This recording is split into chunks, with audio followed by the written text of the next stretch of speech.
Ukraine युद्ध का अगला पड़ाव कितना खतरनाक हो सकता है, इसका अंदाजा 3 बड़ी खबरों से लग रहा है। पहला, रूस का अब तक का सबसे बड़ा ड्रोन हमला। अमेरिका, यूरोप की नई पाबंदियों की तैयारी और पुतिन का अपने टॉप जनरल को मेडल देना। वो जनरल जिस पर इंटरनेशनल कोर्ट ने वारंट जारी कर रखा है। इस बीच अमेरिका से आई एक वार्निंग ने जेलेंस्की को बहुत ज्यादा बेचैन कर दिया है। क्या जंग के शोलों से धधकने वाला है यूरोप? क्या यूक्रेन के बाद पुतिन की रेडार पर नाटो है? क्या पुतिन ने तय कर लिया है अपना अगला टारगेट? यूक्रेन की हार का डर, यूरोप पर रूस का टेरर। यूक्रेन की जमीन पर महज चंद घंटों पहले रूस के ड्रोन कयामत बरपा चुके हैं। यूक्रेन की राजधानी कीव पर 800 से ज्यादा ड्रोन हमले किए गए। ये यूक्रेन पर हुआ अब तक का सबसे बड़ा ड्रोन हमला बताया जा रहा है। लेकिन वॉर एक्सपर्ट्स इसे रूस का बारूदी ट्रेलर मान रहे हैं, क्योंकि माना जा रहा है कि रूस के मन में यूक्रेन से आगे भी कुछ चल रहा है, कुछ ऐसा जो सिर्फ पुतिन के दिमाग की उपज है। एक ऐसा प्लान जो सिर्फ यूक्रेन की जमीन तक सीमित नहीं है, बल्कि उसके धमाकों की गूंज नाटो की सीमाओं के पार भी सुनाई देने वाली है। लेकिन क्यों और कैसे, इसे समझने के लिए आपको सबसे पहले अमेरिका के पूर्व वाइस प्रेसिडेंट माइक पेंस के उस बयान को समझना होगा, जिसमें उन्होंने एक बेहद चौंकाने वाली खबर की तरफ इशारा किया। अमेरिका के पूर्व उपराष्ट्रपति माइक पेंस ने बीबीसी को दिए इंटरव्यू में जो कहा, उसने यूरोप की सुरक्षा को लेकर नई बहस छेड़ दी। पेंस ने साफ शब्दों में चेतावनी दी कि अगर यूक्रेन रूस के सामने हार गया तो इसमें कोई शक नहीं कि अगला निशाना नाटो की सीमाएं होंगी। यानी यूक्रेन की लड़ाई केवल एक देश की जंग नहीं है, बल्कि पूरे यूरोप की सुरक्षा की जंग है। पेंस ने कहा कि पुतिन की महत्वाकांक्षाएं यूक्रेन की सरहद से कहीं आगे तक फैली हुई हैं। अगर उन्हें यहां जीत मिलती है तो रूस को और ताकतवर और ज्यादा खतरनाक बनने का मौका मिलेगा। उस स्थिति में नाटो के सदस्य देश सीधे सीधे खतरे की जद में आ जाएंगे।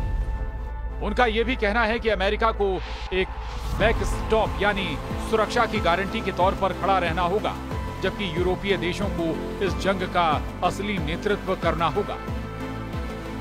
उन्होंने कोएलिशन ऑफ द विलिंग की कोशिशों की सराहना की और कहा कि मजबूत सुरक्षा गारंटी ही एक जस्ट एंड लास्टिंग पीस यानी न्यायपूर्ण और स्थायी शांति का रास्ता खोल सकती है। यानी माइक पेंस की नजर में अगर आज यूक्रेन गिरा तो कल यूरोप के कई देश भी उसी आग में झुलस सकते हैं। यूक्रेन की राजधानी कीव पर 800 ड्रोन बरसाना ये महज एक हमला नहीं था, बल्कि रूस का वो इशारा था जो आने वाले वक्त का सबसे बड़ा खतरा साबित हो सकता। पश्चिमी खेमे के रणनीतिकार साफ कह रहे हैं, ये अटैक असली युद्ध की महज झलक है। ट्रेलर, असली फिल्म अभी बाकी है। यानी पुतिन की सोच यूक्रेन की सीमाओं पर रुकने वाली नहीं।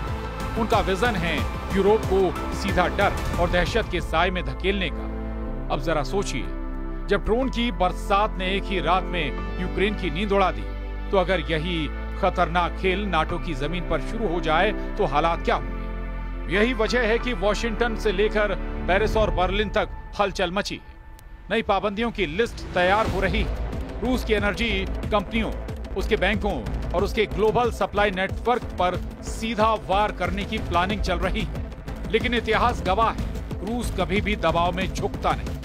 और इस बार भी पुतिन ने पश्चिम की सख्ती का जवाब और भी ज्यादा सख्त अंदाज में दिया है। पुतिन ने अपने सबसे भरोसेमंद जनरल गेरासिमोव को ऑर्डर ऑफ करेज मेडल देकर दुनिया को खुला संदेश दिया है। वो जनरल जिस पर इंटरनेशनल क्रिमिनल कोर्ट ने वारंट जारी कर रखा है। यानी पुतिन ने साफ कर दिया है कि उन्हें आईसीसी की परवाह नहीं है, उन्हें किसी भी वैश्विक संस्था का डर नहीं, और वो अपने युद्ध जनरलों को हीरो बनाकर पेश करेंगे। ये तस्वीर रूस की उस रणनीति की है जिसमें सैन्य ताकत के साथ साथ प्रोपेगेंडा भी शामिल है। घरेलू मोर्चे पर जनता को यही दिखाया जा रहा है कि उनका नेता पुतिन पश्चिमी साजिशों से लड़ रहा है और उनके जनरल देश की शान है। लेकिन सवाल यही है कि जब दुनिया का सबसे ताकतवर सैन्य गठबंधन नाटो भी इस आग की जद में आने लगेगा, तो क्या हालात केवल चेतावनी तक सीमित रहेंगे या फिर यूरोप सचमुच जंग के मैदान में तब्दील हो जाएगा? क्योंकि ड्रोन हमलों के अलावा रूस की रणनीति में साइबर अटैक, ऊर्जा की सप्लाई रोकना और हाइब्रिड वॉरफेयर भी शामिल है। यानी पुतिन सिर्फ गोलियों और मिसाइलों से नहीं बल्कि गैस पाइपलाइनों और इंटरनेट सर्वर से भी युद्ध छेड़ सकते हैं। यूरोप के लिए आने वाली सर्दियां किसी नए इम्तिहान से कम नहीं होंगी। अगर रूस ने गैस और ऑयल का नल बंद किया तो शहरों की रोशनी से लेकर फैक्ट्रियों की मशीनें तक थम सकती हैं। और यही वो दबाव है जिसका इस्तेमाल पुतिन नाटो और यूरोपीय देशों पर करेंगे ताकि पश्चिम को झुकने पर मजबूर किया जा सके। यानी तस्वीर बेहद साफ है। एक तरफ माइक पेंस जैसे नेताओं की चेतावनी, दूसरी तरफ रूस का अब तक का सबसे बड़ा हमला और तीसरी तरफ पुतिन का अपने जनरल को सम्मानित करना। ये तीनों घटनाएं मिलकर आने वाले तूफान का इशारा दे रही है। रूस की आक्रामक रणनीति को समझना हो तो नजर डालनी होगी पिछले 2 हफ्ते की जंग पर। ड्रोन और मिसाइल अटैक सिर्फ यूक्रेन की राजधानी तक सीमित नहीं रहे। खार्किव, ओडेसा और डोनबास के कई शहर लगातार टारगेट बने हुए हैं। यूक्रेनी खुफिया एजेंसियों का दावा है कि रूस ने ईरान और उत्तर कोरिया से नए बैच में हथियारों की सप्लाई तेज कर दी है। यानी पुतिन इस जंग को लंबा खींचने की तैयारी में और इसके लिए उन्हें सैन्य रसद की कमी रोकनी होगी। अमेरिकी रक्षा विभाग की रिपोर्ट कहती है कि रूस हर हफ्ते औसतन 1500 से ज्यादा ड्रोन और मिसाइलें तैयार कर रहा है। रूस का औद्योगिक ढांचा अब सिर्फ एक चीज पर केंद्रित है, युद्ध। लेकिन कहानी यहीं तक सीमित नहीं। मैदानी जंग के साथ रूस ने कूटनीतिक मोर्चे पर भी अपने पत्ते खोल दिए। चीन और रूस की हालिया मुलाकात को लेकर पश्चिमी विशेषज्ञों का कहना है कि ये मुलाकात सिर्फ दोस्ताना तस्वीरों की नहीं थी बल्कि यूरोप के लिए नया सिरदर्द बन सकती है। चीन ने रूस को सीधे सीधे हथियार देने से इनकार किया है, लेकिन डुअल यूज टेक्नोलॉजी यानी ऐसे उपकरण जो सिविल और मिलिट्री दोनों कामों में इस्तेमाल हो सकें, उसकी सप्लाई पर चुप्पी साधी हुई है। दूसरी तरफ नाटो की तैयारी भी कम नहीं। ब्रसेल्स में हुई हालिया मीटिंग्स में फिनलैंड और पोलैंड ने खुलकर चेतावनी दी कि अगर यूक्रेन हारा तो उनकी सीमाएं सीधे खतरे में होंगी। यानी नाटो के छोटे लेकिन संवेदनशील देश अब सीधे सीधे रूस को चुनौती देने की मांग उठा रहे हैं। और जब बात पुतिन की महत्वाकांक्षाओं की हो तो एक अहम सवाल हमेशा उठता है, क्या उनका असली मकसद सिर्फ यूक्रेन को गिराना है या फिर सोवियत यूनियन के पुराने नक्शे को फिर से खड़ा करना? क्योंकि उनके हर भाषण में ऐतिहासिक गलती सुधारने की बात दोहराई जाती है। तस्वीर साफ है, यूक्रेन सिर्फ पहला पड़ाव है, मंजिल कहीं और है। अब जरा सोचिए, यूरोप की सीमाओं पर अगर ये जंग फैलती है तो असर सिर्फ टैंकों और मिसाइलों तक सीमित नहीं रहेगा। स्टॉक मार्केट से लेकर ग्लोबल ऑयल प्राइस तक हर सेक्टर इस आग की लपटों में झुलसेगा। पहले से ही जर्मनी और फ्रांस में महंगाई रिकॉर्ड स्तर पर पहुंच चुकी है। अगर ऊर्जा संकट और गहरा हुआ तो यूरोपीय जनता की नाराजगी सड़कों पर दिखेगी। यही वो मोमेंट है जहां पुतिन को बढ़त मिल सकती है, क्योंकि उनकी स्ट्रेटजी सिर्फ युद्ध नहीं बल्कि मनोवैज्ञानिक दबाव भी है। अगर यूरोपीय जनता अपने नेताओं पर दबाव बनाएगी तो नाटो की एकजुटता खुद ब खुद टूट सकती है। ब्रिटिश इंटेलिजेंस की रिपोर्ट के मुताबिक रूस पहले से ही सोशल मीडिया प्लेटफॉर्म पर फेक न्यूज और डिसइंफॉर्मेशन कैंपेन चला रहा है।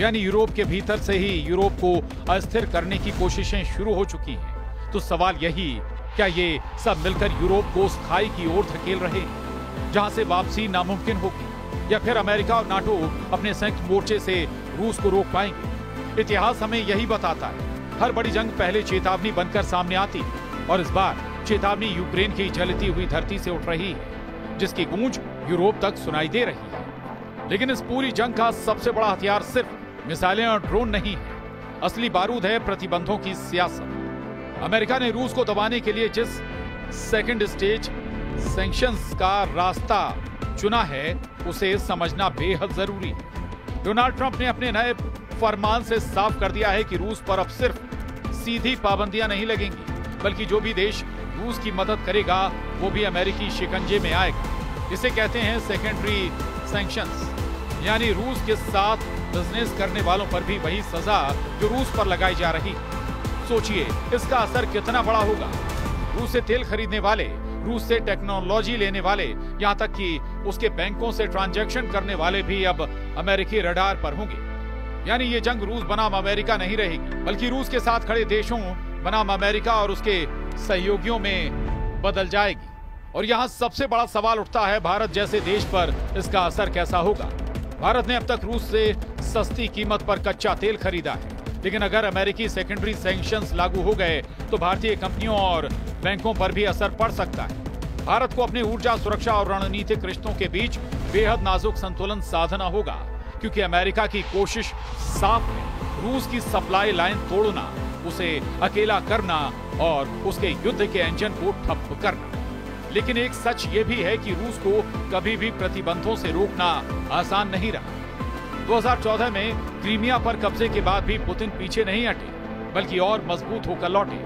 और आज भी जब रूस पर 15,000 से ज्यादा प्रतिबंध लागू हैं, तो उस वक्त भी रूस की वॉर मशीन और ज्यादा खतरनाक रूप ले चुकी है। असल डर यही है, पश्चिम की ये पाबंदियां कहीं रूस को और ज्यादा आक्रामक न बना दें, क्योंकि अगर पुतिन ने मान लिया कि अब खोने के लिए कुछ नहीं बचा, तो उनके कदम और भी खतरनाक हो सकते हैं। और यही वो मोड़ होगा जहां से यूरोप की सरहदें जलती हुई आग में बदल सकती हैं। और अब सोचिए, जब आसमान से ड्रोन बरस रहे हों, जब मिसाइलें शहरों को राख में बदल रही हों, जब गोलाबारी की गूंज पूरी रात गूंजती रहे, तो वही माहौल पुतिन यूरोप की दहलीज पर भी लाना चाहते हैं। हर धमाका, हर धमक यूरोप को आगाह कर रही है कि ये सिर्फ यूक्रेन की लड़ाई नहीं, ये असल में पूरे महाद्वीप पर मंडराता हुआ बारूदी बादल।